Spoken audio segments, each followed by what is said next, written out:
a cheat sheet because it's been a while since I spoke in public. So, my name's Jessica Franklin, and first I would like to thank Sabrina for this wonderful opportunity for me to speak about what it's like to live with cystic fibrosis. I was diagnosed at age 3, and back then my prognosis was to not see past elementary school. I'm 32 years old now, and I'll be 33 in November, and that's thanks to all the hard work of my CF team at Hopkins and the tireless effort of the people at the CF Foundation to create new treatments and new medication to help us, and eventually I have faith that we will find a cure in my lifetime. I've written more papers than I can count on CF education, and a few weeks ago a friend asked me to write what it's like to live with CF, which was a new thing for me, so this is what I wrote, and I hope you guys get a glimpse into what it's like to have CF. I can't even begin to explain that this is a very loaded question. I could possibly speak for days on what it's like to have CF. Let me start by saying you never know what each day is going to bring, meaning you never know how you're going to feel from one day to the next. Sure, your routine is the same, but one day you could feel on top of the world, and the next you could feel like death. And if it's a bad day, sometimes getting through your meds and therapies is a challenge in itself. But you need those meds and therapies to survive. I can tell you, though, we are far from perfect, and just like any other person on this planet, we have good days and bad.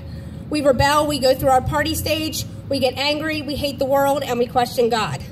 Lord knows I've done my fair share of all of it without going into detail, but I thank God every day that I'm still here to share my story and fight this horrible disease. Then you have a giant list of other health problems that come along with having CF.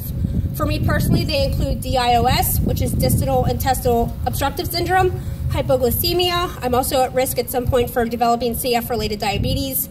I have osteopenia, which is the beginning stages of osteoporosis, degenerative disc disease, acute nerve tension, CF-related arthritis, pancreatic insufficiency, a fatty liver, and I have weight gain issues. I had a feeding tube put in at 12 years old, and I still use it today. I wanted nothing to do with the feeding tube at 12, but I can say after 20 years that it has saved my life more times than I can count. And at that tricky age, it took me a few years to grow the I don't care what people think attitude. I'm beautiful on the outside regardless of scars or tubes alone. I'm happy to say that I have passed that courageous attitude on to other CF patients who struggle with appearance issues. All these problems I listed are a trickle-down effect of having CF. The pain I go through because of these issues is worse than having CF some days. You have to plan each day around your routine, and not every treatment is just going to be morning and night. It's so easy on a busy day to just get up and go and skip a routine, but over time that builds up, and bam, it's hospital time again. And then there are times when you're on top of everything with your treatments and you feel like your life is completely on track, and then out of nowhere an exacerbation happens or a lung infection, and you're in the hospital for that or some random freak incident that's CF related. And trust me, I wouldn't have time enough to write about everything that could possibly go wrong. As much as we need to be in the hospital, we hate it. I was usually getting dragged in, kicking and screaming because it was screwing up some plans that I had.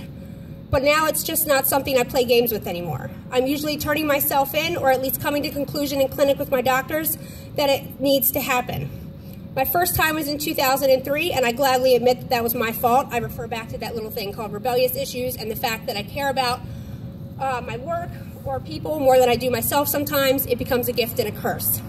I didn't see a hospital again until the end of 2009 when I was growing MRSA in my lungs and battling my first bout of swine flu. Yep, I caught and beat swine flu twice. I caught it last year again, and I swear that that is the sickest I have ever been. I'm pretty sure at one point it was going to be swine flu, not CF, that took me out. In between 2009 and now, it's been a roller coaster of in and out of the hospital.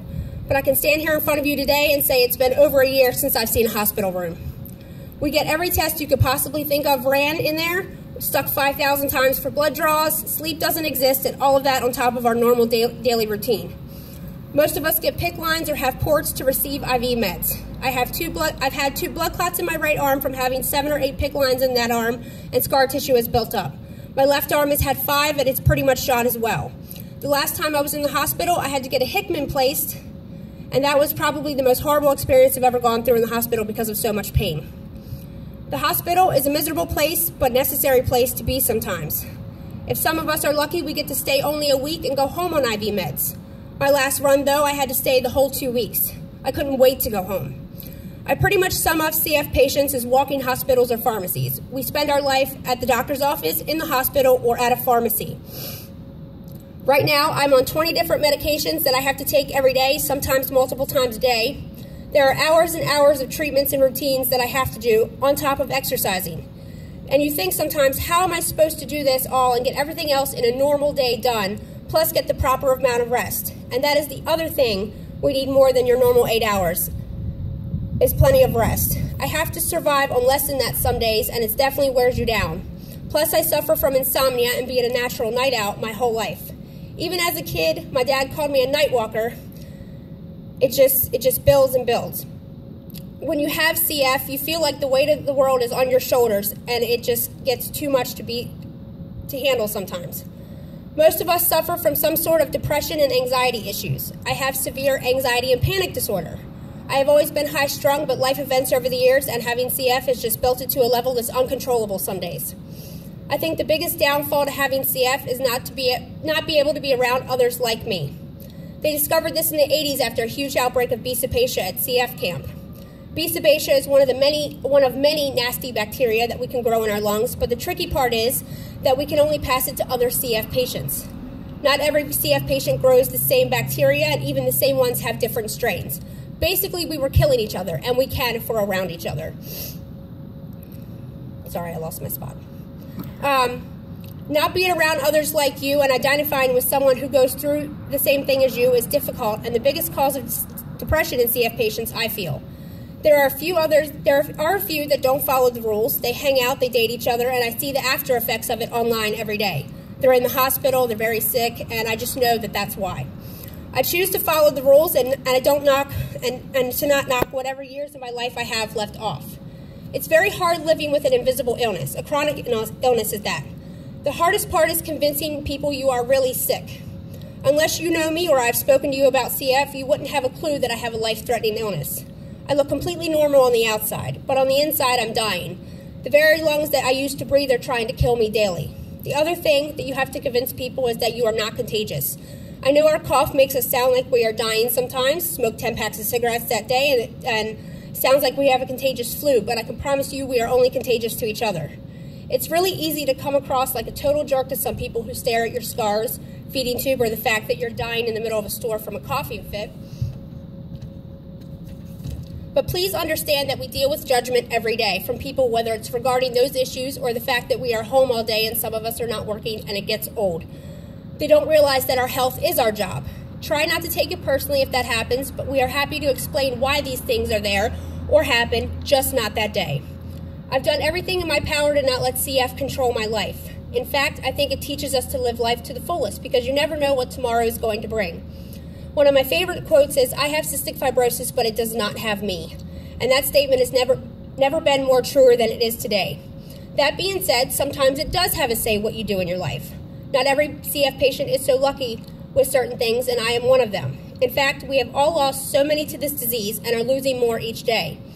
I've had friends that I've never physically met die. It's heartbreaking. And some are lucky enough to be offered a double lung transplant.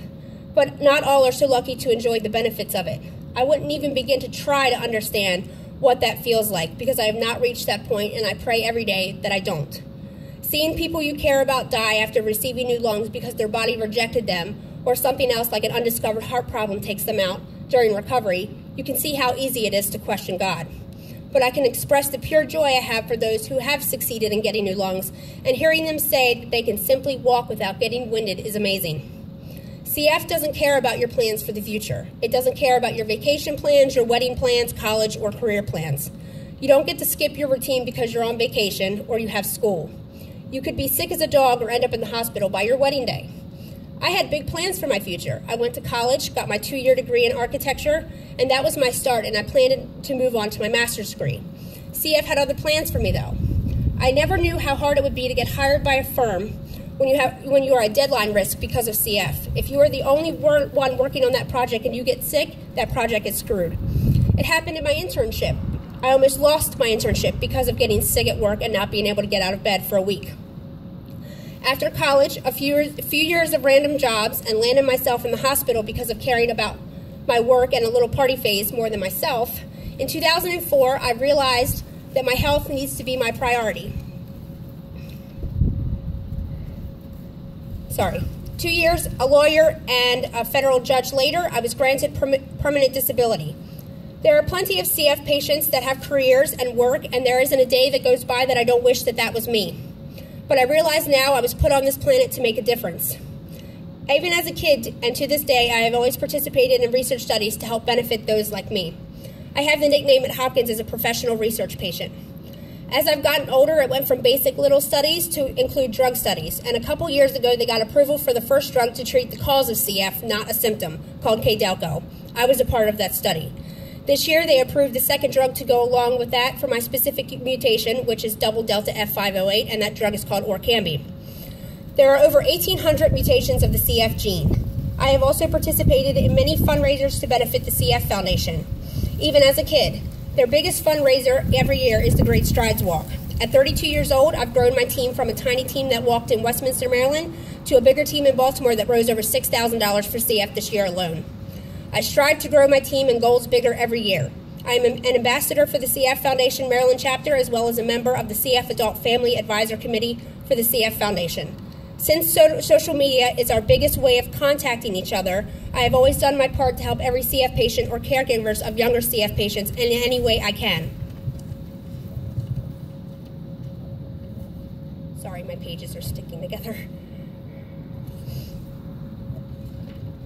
This can include anything from simple advice to insurance issues.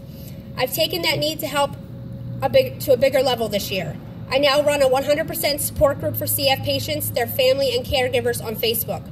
One of the biggest things I can do as a CF patient, and you can do as well, is raise awareness on the disease. I want people to know my story.